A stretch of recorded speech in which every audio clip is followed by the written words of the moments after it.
माता जी प्रणाम। खुश रहो। माता जी प्रणाम।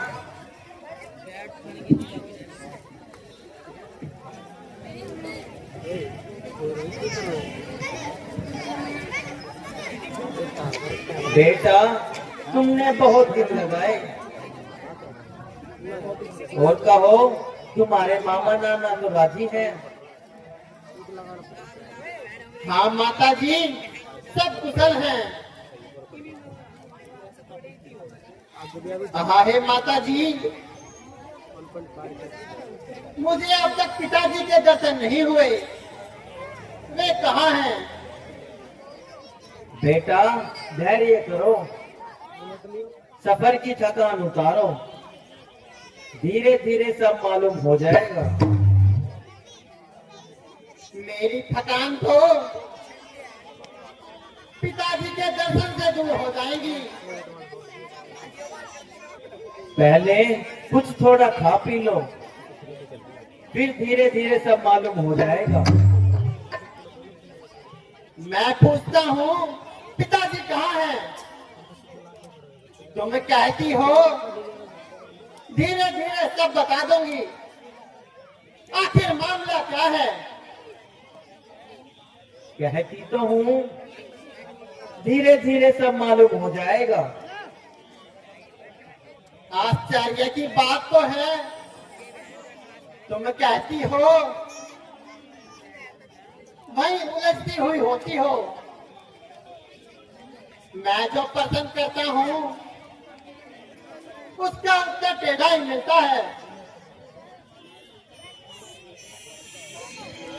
यह धीरे धीरे किस बला का नाम है? ओहो बेटा, तुम तो बड़े जल्दबाज हो गए हो। ना मालूम ननिहाल में जाकर तुम्हारे स्वभाव में इतनी तेजी कैसे आ गई है। मैं कह तो रही हूँ धीरे धीरे सब मालूम हो जाएगा। हे परमेश्वर, यह धीरे धीरे किस युग का नाम है? यह किसी सदी का हिस्सा है या कुछ सालों की संख्या को कहते हैं? आखिर इस धीरे धीरे का कभी खात्मा भी होगा। बेटा तसल्ली रख, मैं सब धीरे धीरे बता दूंगी। क्या ख्याल बता दादी, आज लगे तुम्हारे धीरे धीरे को। न मालूम तुम सबने मिलकर क्या चाल बिठाया है। दूध गया तो उसने कहा बस तुम्हें जल्दी बुलाना है, इसके अलावा कोई दूसरा शब्द मुंह से नहीं निकाला। और तुमसे पूछता हूं तो वही धीरे धीरे की बात आ गई हो। जल्द बताइए पिताजी कहाँ हैं? बेटा तुम तो खामखा की हद कर रहे हो। मैं कह तो रही हूँ धीरे धीरे सब मालूम हो जाएगा। फिर वही धीरे धीरे महारानी या भी ये शब्द कहा तो मुझे क्रोध आ जाएगा। जल्द बताइए पिताजी कहाँ हैं? बस रोग तो कुछ भी नहीं था, बस हाय राम हाय लक्ष्मण कहते कहते उन्होंने अपने प्राण त्याग दिए। हाय पिताजी।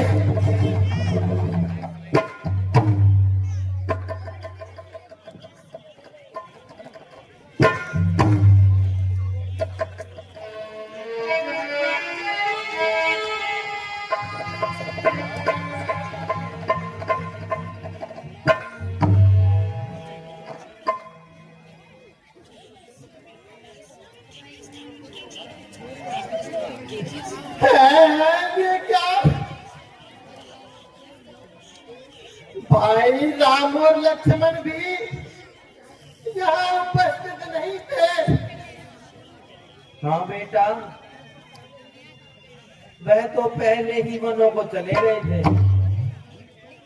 इनकी जुदाई में तो महाराज ने प्राण त्याग दिए, तुम्हें तो याद तक नहीं किया। हाय हाय, ऐसा नर्क चार चार बेटों के होते अंतिम समय में एक भी पास नहीं रहा। रामचंद्र ने ऐसा कौन सा अपराध किया जो वो मन को जाने को विवश हुए। बेटा, महाराज ने रामचंद्र को राज्य देने की घोषणा की थी, मुझे भी खबर तक न थी।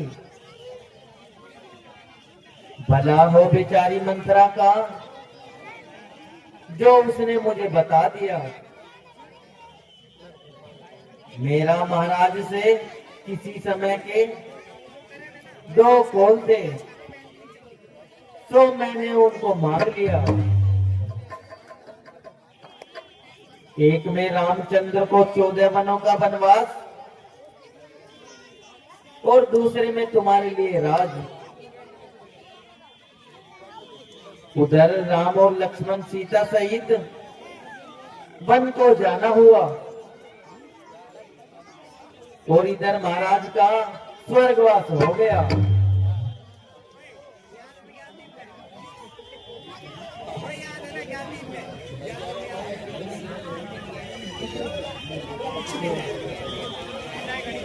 हाँ हाँ कुंवर जी, महारानी जी सच कहती है। अब खुशी से राज संभालो और अपने दिल के अरमान निकालो।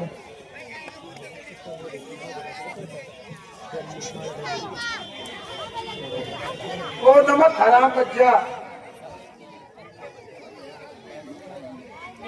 सब है आज तेरी ही लड़ाई है।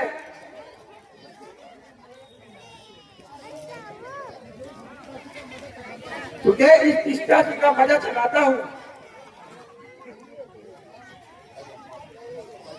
भाई, जो कुछ होना था तो हो चुका। अब रोने झगड़ने से क्या काम। हाँ कुंवर जी, अब चैन से राज करो। ओ कमबख्त चुड़ैल,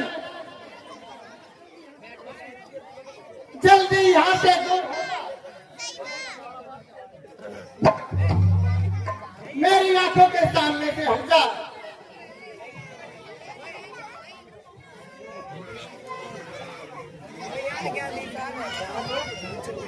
माता, तुम मेरी माता हो क्या? तुम्ही माता मेरी क्या? तुम्ही हो रघुकुल की रानी क्या? तुम्ही जन्मदार मेरी। मैं भूला हाँ माता हो तुम। माता का दर्जा ऊंचा है। माता से कुछ अनुचित कहना सब प्रकार से अनुचित चलता है। इसलिए एक ही मार्ग मुझे भूले को दिखलाता है। वह नहीं याद से माता है जो रही आजादे माता है। तुम मन में यह कल्पना करो बेटा मेरे गने माँ ही नहीं, मैं समझूंगा बिन माँ का हूँ। मेरे कोई माता ही नहीं।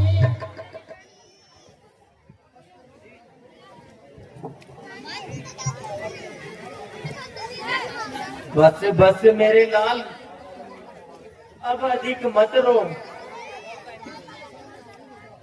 बस मेरे सामने से दूर हो जा। क्या बेटा मुझसे मोह नहीं रहा? खबरदार जब मुझे बेटा कहा। क्या मेरा बेटा बनने से भी इनकार है? मुझे तेरा बेटा कहलाने में भी दुख है। मेरी नेकी का बदला देने का समय आया तो अब ऐसे भागेगा?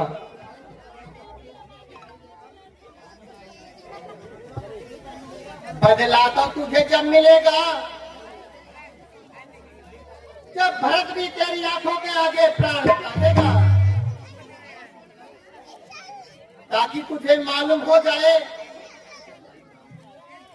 कि माता कौशल्या पर रामचंद्र जी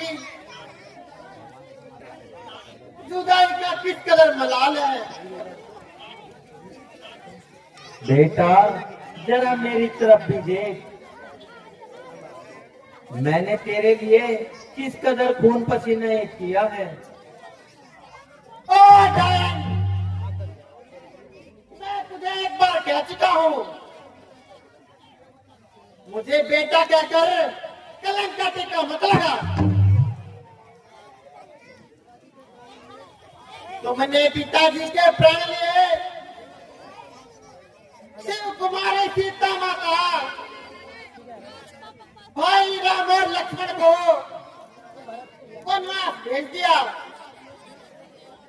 तमाम माया जाता बर्बाद कर दिया, और अब तो मेरी माता बनकर मुझे भी इन पाप कर्मों में शरीक करना चाहती है। बहन सुकुमारी सीता माता वन में कैसे रहती होगी, कैसे बर्दाश्त करी हो, कैसे वैसे होगी। वन में रघुनंदन सा भाई